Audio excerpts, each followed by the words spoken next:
अस्सलामु अलैकुम वरहमतुल्लाहि वबरकातुहू। Dear audience, dear viewers, doctor Rashid Qazi यूनानी एकेडमी में एक बार फिर आपका इस्तकबाल है, आपका खैर मकदम है। डियर व्यूवर्स, सबसे पहले मैं आपको रमज़ान करीम की मुबारकबाद पेश करता हूँ।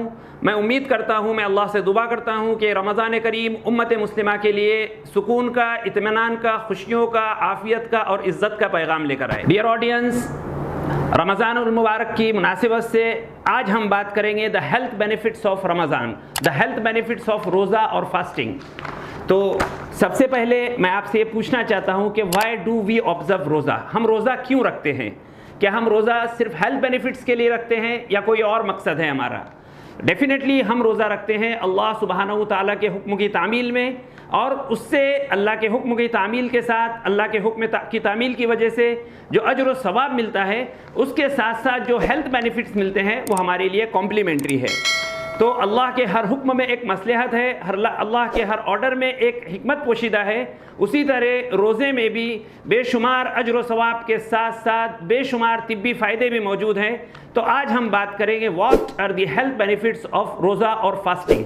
तो आइए सबसे पहले एक बात को समझते हैं कि क्या रोज़ा और फास्टिंग सेम है या दोनों में कुछ फ़र्क है, कुछ डिफरेंस है। तो मैं आपको बताऊं कि फास्टिंग जो है वो एक वेस्टर्न वर्ल्ड का दिया हुआ कंसेप्ट है, जिसका मतलब ये है कि एक स्पेसिफिक टाइम पीरियड के लिए अपने आप को खाने से या खाने और पीने से रोकना, इसको कहते हैं फास्टिंग।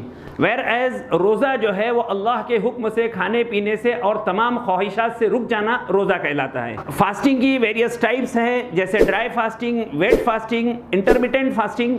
लेकिन रोज़ा सिर्फ एक किस्म है कि सुबह सादिक से लेकर गुरूब आफ्ताब तक अल्लाह के हुक्म से अपने आप को खाने पीने और अपनी तमाम ख्वाहिशात से जिनसे रोज़ा टूट जाता है उनसे अपने आप को रोक देना, ये रोज़ा कहलाता है। तो फास्टिंग जो है वो हेल्थ बेनिफिट्स के लिए की जाती है, जबकि रोज़ा जो है वो अल्लाह की हुक्म की तामील के लिए रखा जाता है। तो रोज़े का मकसद हेल्थ बेनिफिट्स नहीं होता, रोज़े का मकसद जो होता है वो अल्लाह के हुक्म की तामील होता है। उससे हमको तकवा हासिल होता है, तहारत हासिल होती है, पाकीज़गी हासिल होती है, रूहानियत हासिल होती है, और एडिशनली इन एडिशन हमको उससे हेल्थ बेनिफिट्स भी हासिल होते हैं। फास्टिंग की जो टाइमिंग है, फास्टिंग अपने हिसाब से उसकी टाइमिंग एडजस्ट की जाती है कि किस वजह से फास्टिंग की जा रही है। जैसे 24 घंटे में 16 घंटे फास्टिंग और 8 घंटे का विंडो पीरियड खाने पीने के लिए, इस तरह फास्टिंग की अलग अलग टाइप्स होती है। लेकिन रोज़ा एक स्पेसिफिक टाइम है, 15, 14, 16 घंटे सुबह सादिक और गुरूब आफ्ताब के दरमियान जितना वक्फा है, उस वक्फे में हर चीज़ के खाने पीने से रुक जाना, ये रोज़े का मकसद है या रोज़े में ये ज़रूरी है। मोहतरम नाज़रीन, जैसा कि हमने देखा और समझा कि हर रोज़े में फास्टिंग ज़रूरी है, वो भी ड्राई फास्टिंग। ड्राई फास्टिंग कहते हैं फूड और ड्रिंक सब कुछ से रुक जाने को ड्राई फास्टिंग कहते हैं। वेयर वेट फास्टिंग में लिक्विड ले सकते हैं आप, फूड नहीं ले सकते हैं। तो रोज़ा जो है हर रोज़े में फास्टिंग ज़रूरी है, लेकिन हर फास्टिंग रोज़ा नहीं है। यही रोज़ा और फास्टिंग का बुनियादी फ़र्क है। तो आइए आज बात करते हैं हम हेल्थ बेनिफिट्स ऑफ रोज़ा। आप जानते हैं कि अल्लाह के हर हुक्म में बेशुमार फ़वाइद हैं, इंसान की दुनिया व आखिरत के बेशुमार फ़ायदे पोशीदा है। उसी तरह रोज़े में भी बेशुमार फ़ायदे पोशीदा है, बेशुमार उसके फ़ायदे हमारे सामने हैं। लेकिन आज हम बात करेंगे रोज़े के या फास्टिंग के बहुत इंपॉर्टेंट उन फ़ायदों के बारे में जिनके बारे में मल्टीपल स्टडीज़ आ चुकी है और जो रिसर्चेस से साबित हो चुका है, बार बार साबित हो चुका है। तो सबसे पहले हम बात करते हैं what are the important benefits of रोज़ा और फास्टिंग। नंबर 1, रोज़ा और fasting promotes longevity of life. मतलब रोज़ा और फास्टिंग जो है वो तवील उम्र की ज़मानत देता है। नंबर 2, रोज़ा हेल्प्स इन कंट्रोलिंग डायबिटीज़।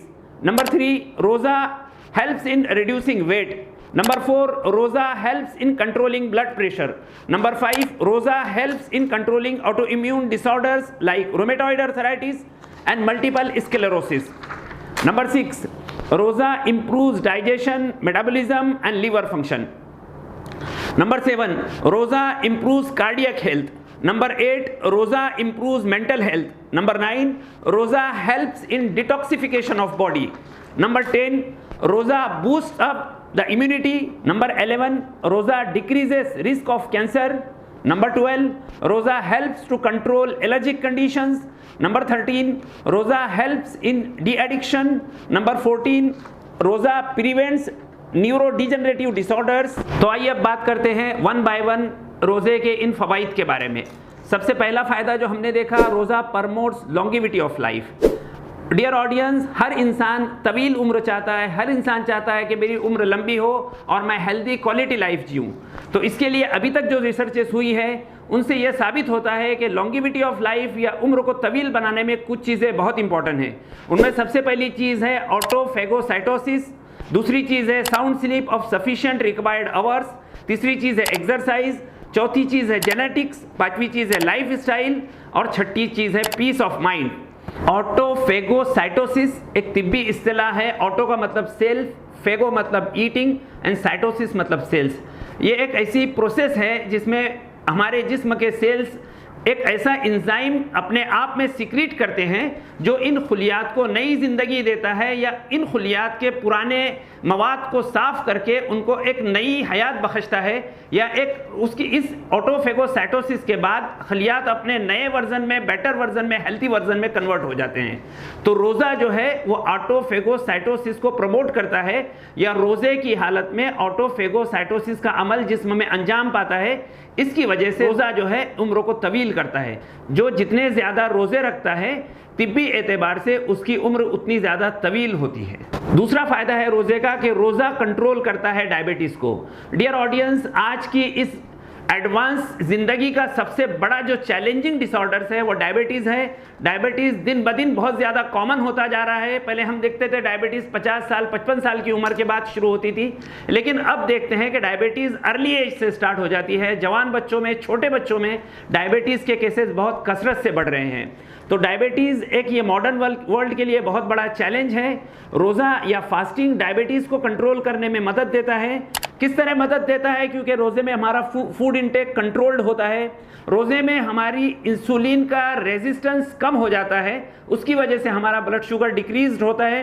रोज़े की वजह से फूड इंटेक कंट्रोल होने की वजह से हमारा वज़न कम होता है, और रोज़े की वजह से हमारा स्ट्रेस कम होता है। तो इन चारों वजूहात की बिना पर रोज़ा जो है वो डायबिटीज़ को कंट्रोल करता है। ये बात रिसर्च से साबित हो चुकी है।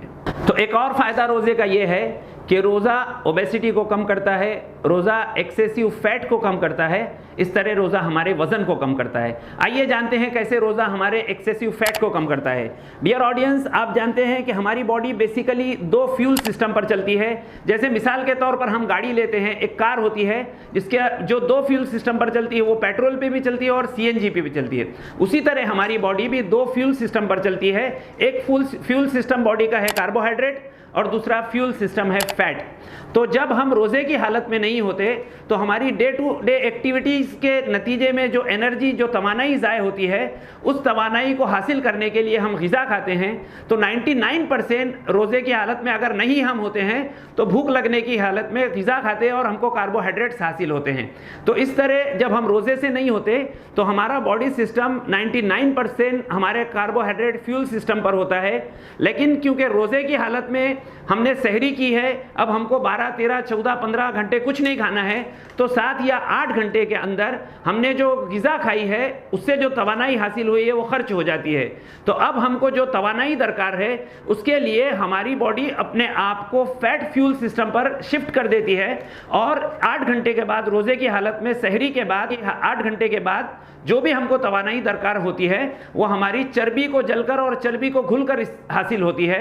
तो इस तरह रोज़े की हालत में 8 घंटे के बाद जितनी भी हम एक्टिविटीज़ करते हैं और उनके लिए जो भी तवानाई हमको दरकार होती है वो हमारी बॉडी हमारे फैट फ्यूल सिस्टम से हासिल करती है। इस तरह हमारी इजाफी चर्बी पिघलती है और इस तरह हमारे जिस्म की चर्बी कम होती है, हमारे जिस्म का वज़न कम होता है। इस तरह रोज़ा हमारे वेट को कम करने में मददगार साबित होता है।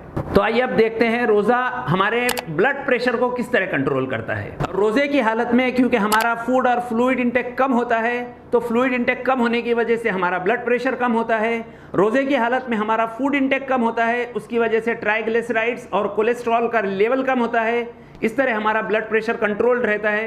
रोज़े की हालत में हमारा सोडियम इंटेक भी कम होता है, और रोज़े की हालत में हमको अल्लाह की तरफ से एक तमानियत, सुकून, इत्मीनान नसीब होता है, हम स्ट्रेस फ्री होते हैं। तो इस तरह रोज़ा हमारे ब्लड प्रेशर को कंट्रोल करने में मदद करता है। तो आइए देखते हैं रोज़ा कैसे ऑटो इम्यून डिसऑर्डर्स को कंट्रोल करने में मदद देता है।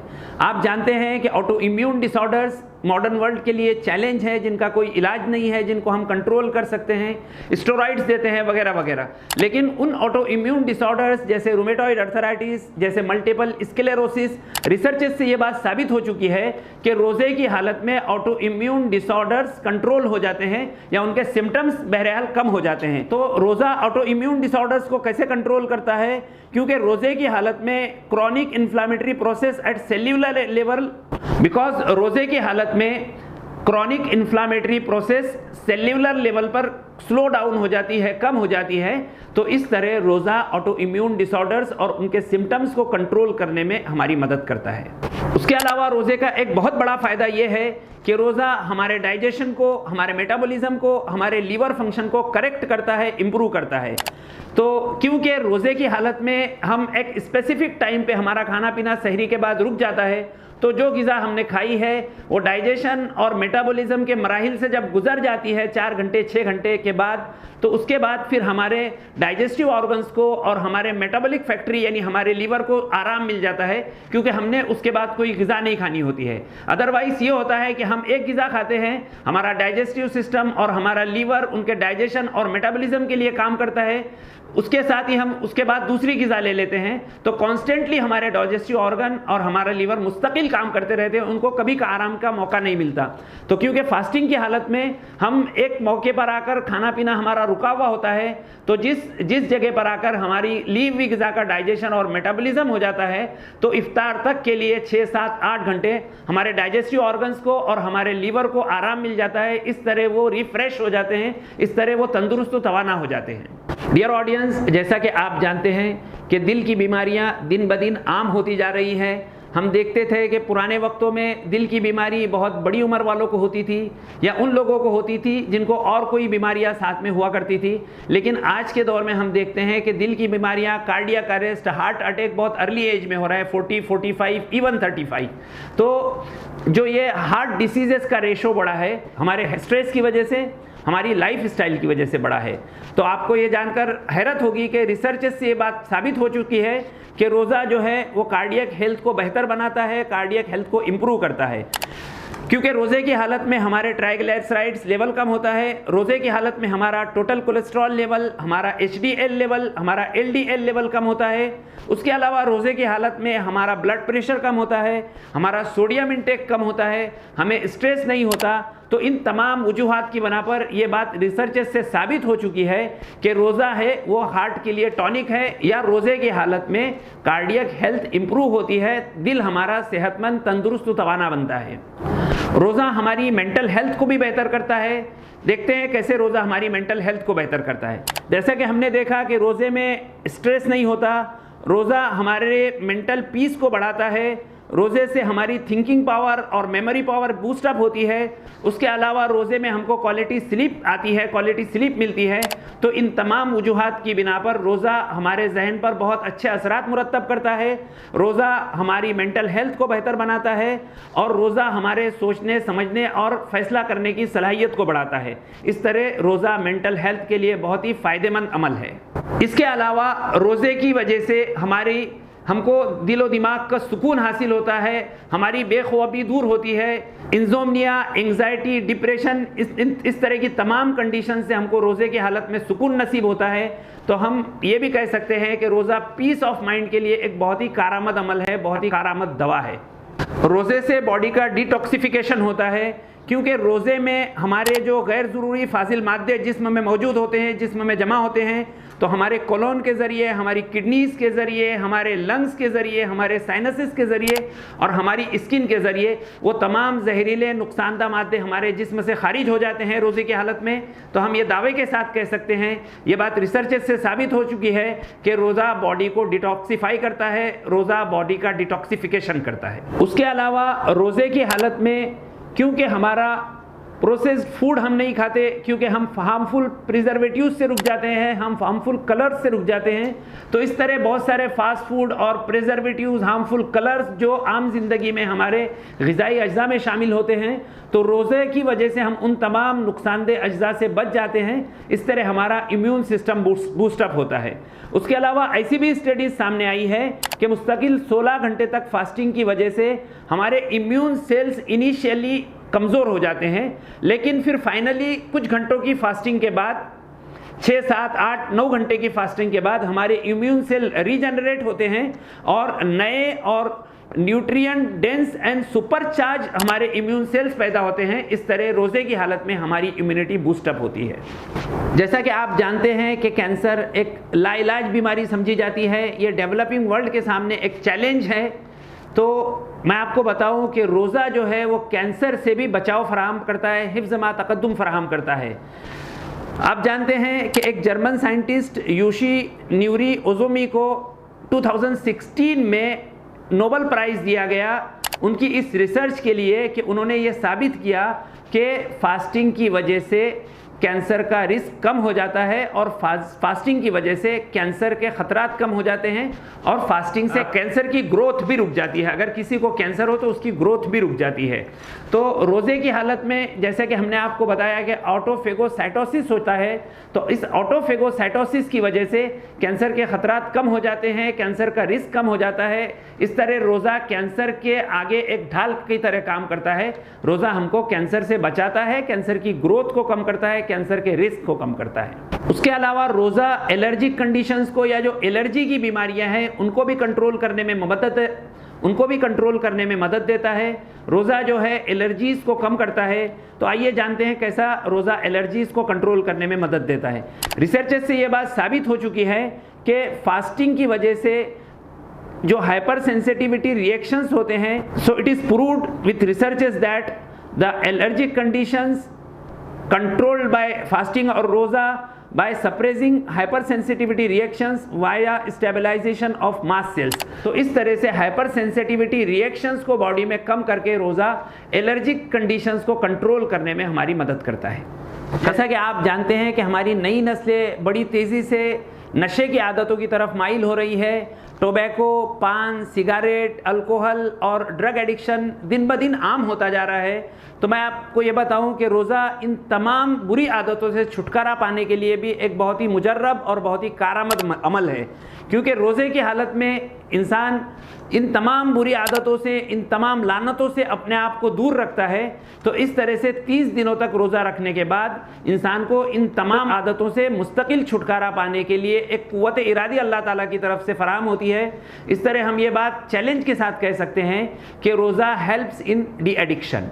इसके अलावा रोज़े का एक बेनिफिट ये भी है कि रोज़ा और fasting prevents neuro degenerative disorders like Alzheimer's disease, like Parkinson's disease.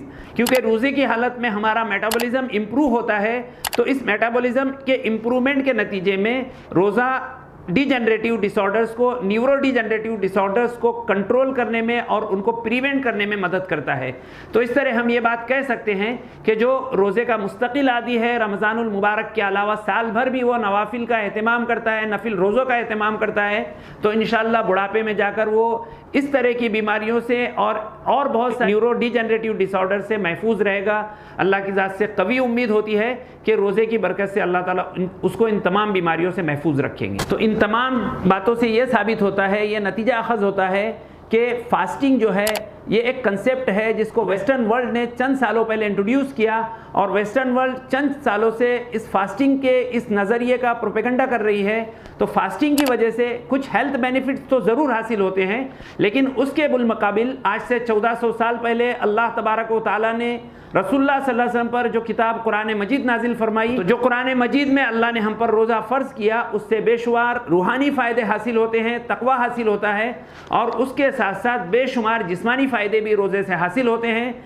रोज़े से बेशुमार बीमारियों से तहफ़्फ़ुज़ फराहम होता है, बेशुमार बीमारियों से शिफा होती है। तो इस तरह हम ये कह सकते हैं कि रोज़ा जो है बहुत सारी बीमारियों से शिफा का ज़रिया है, और रोज़ा बहुत सारी बीमारियों से हिफ्ज़ मा तक़द्दुम का ज़रिया है। तो हम लोगों को चाहिए कि रमज़ानुल मुबारक के रोज़े अल्लाह की रज़ा के लिए रखें, और साथ साथ उसके जो हेल्थ बेनिफिट्स है वो भी इंशाअल्लाह हमको ज़रूर हासिल हो जाएंगे। उसके अलावा रसूलुल्लाह सल्लल्लाहु अलैहि वसल्लम का ये मामूल था कि आप सल्लल्लाहु अलैहि वसल्लम रमज़ान के अलावा नफिल रोज़े भी बकसरत रखा करते थे। जैसे किताबों में आता है कि आप सल्लल्लाहु अलैहि वसल्लम शाबान के महीने में सबसे ज़्यादा रोज़े रखा करते थे। उसके अलावा आप सल्लल्लाहु अलैहि वसल्लम का मामूल था कि आप सल्लल्लाहु अलैहि वसल्लम अय्याम 20 के, मतलब उर्दू 13, 14 और 15 तारीख़ों के रोज़े हमेशा रखा करते थे। उसके अलावा पीर और जुमेरात के रोज़े का भी रसूलुल्लाह सल्लल्लाहु अलैहि वसल्लम का मामूल था। तो हम देखेंगे, हम जब हरमैन शरीफैन जाते हैं तो हर पीर और जुमेरात को वहाँ एक रमज़ानुल मुबारक का माहौल बन जाता है, हर शख्स हमको रोज़ेदार दिखता है। तो रोज़े से इस तरह से अगर हम कैलकुलेट करेंगे तो आप सल्लल्लाहु अलैहि वसल्लम की एक महीने में तकरीबन कम अज़ कम 11 दिन रोज़े से होते थे, 3 दिन अय्याम 20 के रोज़े और फिर पीर और जुमेरात का रोज़ा। तो रोज़ा एक बहुत ही जलीलुल क़द्र इबादत है जिससे हमको तक़वा हासिल होता है, जिससे हमको रूहानियत हासिल होती है, जिससे हमको अल्लाह का क़ुर्ब हासिल होता है। इंशाअल्लाह अल्लाह तबारक व तआला रोज़े का हमको इनाम अपने हाथ से अता फरमाएंगे। उसके अलावा रोज़ा इन तमाम बेशुमार तिब्बी फ़वाइद भी रोज़े में छुपे हुए हैं। मैं एक बार फिर आपको रमज़ान करीम की मुबारकबाद देता हूँ। Thank you very much. अस्सलामु अलैकुम व रहमतुल्लाहि व बरकातुहू।